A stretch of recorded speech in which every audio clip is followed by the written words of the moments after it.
Salut tout le monde et bienvenue. Aujourd'hui, je vais vous parler de la légende de Rao qui ressort chez Crunchyroll demain et qui ressort dans une édition plus grosse, augmentée. Je pense pas vraiment qu'on puisse dire collector ou ultimate ou je sais pas quoi.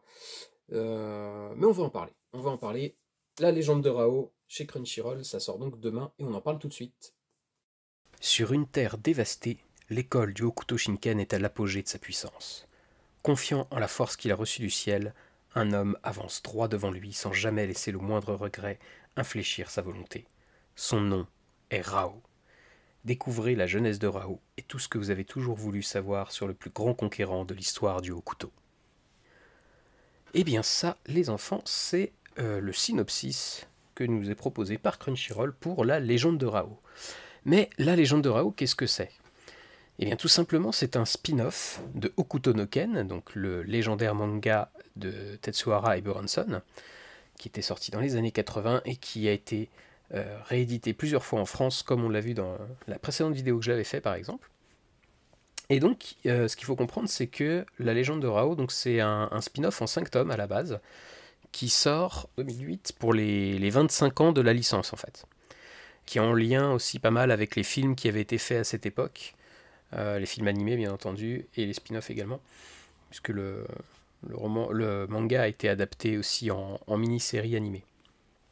Le but de tout ça, c'est de nous montrer Rao en fait, de nous montrer les événements d'Hokuto no Ken du point de vue de Rao surtout, en ajoutant notamment les personnages de Reina et de Soga, pardon.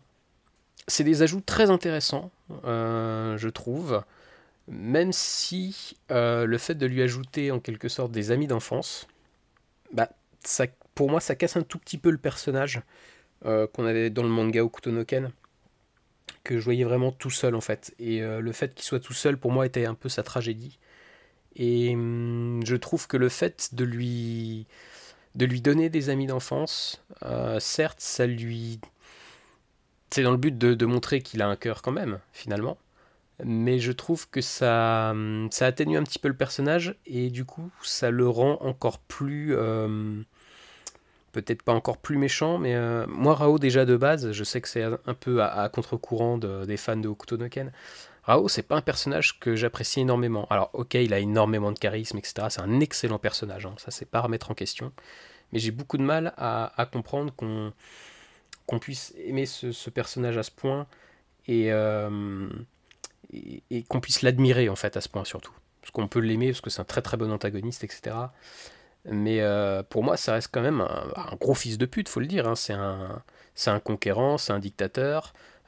Petit spoiler alerte, si vous n'êtes pas rendu là, c'est le mec qui va buter Ray dans d'atroces souffrances quand même, etc. Alors oui, il a un cœur, etc. Oui, derrière le conquérant impitoyable, il y a un homme qui souffre. Mais voilà, je trouve que lui donner des amis, du coup, dans ce contexte, c'est à la fois bien parce que ça explique du lore qu'il manquait dans le manga de base, et en même temps, je trouve que ça atténue un petit peu le personnage. Et autre point, je trouve ça un petit peu dommage d'ailleurs que Crunchyroll sorte ce spin-off là maintenant, alors qu'on en est qu'au tome 4 là, de la réédition de Hokuto no Ken. J'aurais préféré qu'ils attendent quand même soit la fin, soit un petit peu après quand on entrera dans la partie de l'arc de Showa, parce que mine de rien, ça va spoiler un petit peu le reste de la série, en termes de ses origines, etc. etc. Et je trouve ça vraiment dommage. Donc, à la base, Hokuto no Ken, la légende de Rao, donc, a été publié une première fois en France en 2008 par Azuka. Donc, comme vous pouvez le voir, c'était en 5 tomes à l'époque. Et au final, quand on prend le tome qui est réédité aujourd'hui par Crunchyroll, donc Azuka qui est devenu Kaze, et Kaze donc, qui a été rajouté par Crunchyroll, hein. Donc quand on prend les deux tomes côte à côte, bah, vous voyez que c'est exactement la même taille, en fait. Donc le même format. À l'intérieur, c'est vraiment le manga brut. Il n'y a pas de page en couleur, pas de page en papier glacé un petit peu. Donc c'est vrai que pour le prix, Crunchyroll c'est vraiment pas fait chier, en fait, hein, il faut le dire.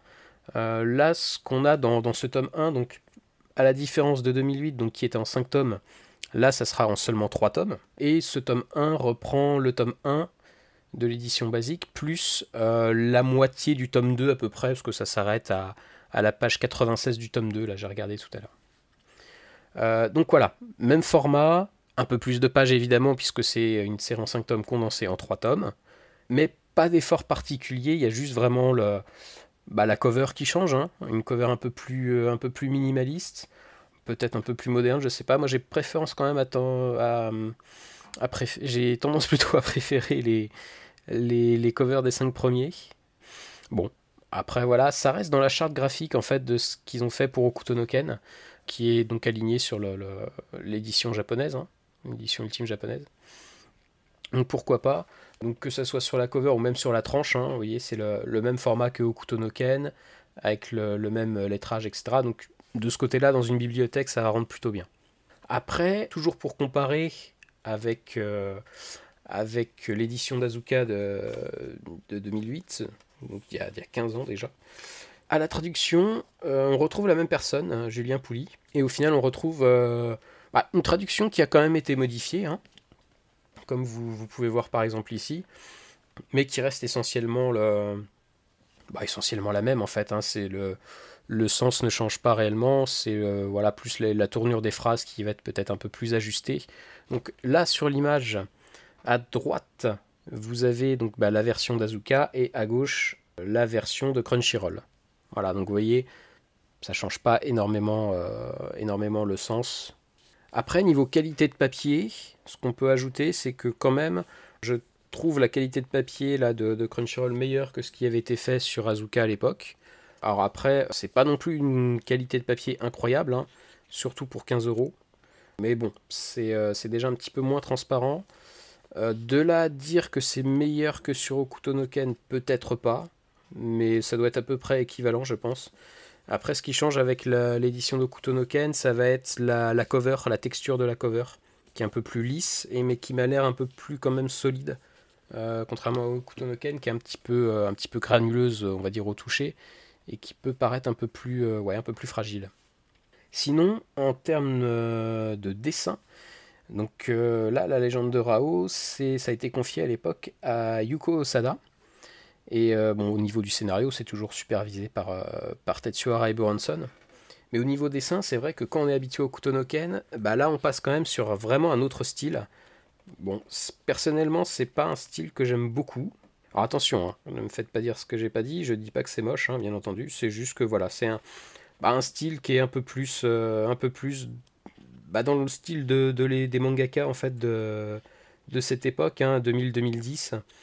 Un style peut-être un peu plus épuré, moins détaillé comme peut l'être le trait de Hara, mais après le trait de Hara est tellement magnifique que c'est compliqué à comparer avec d'autres.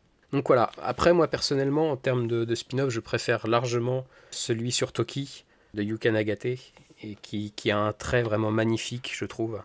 Et même l'histoire était beaucoup plus intéressante. Yuka Nagate que vous pouvez aussi retrouver chez Mangetsu, notamment avec les deux excellentes séries Butterfly Beast 1 et 2, et Mangetsu donc, qui fait également Soten no Ken, la préquelle de Hokuto no Ken.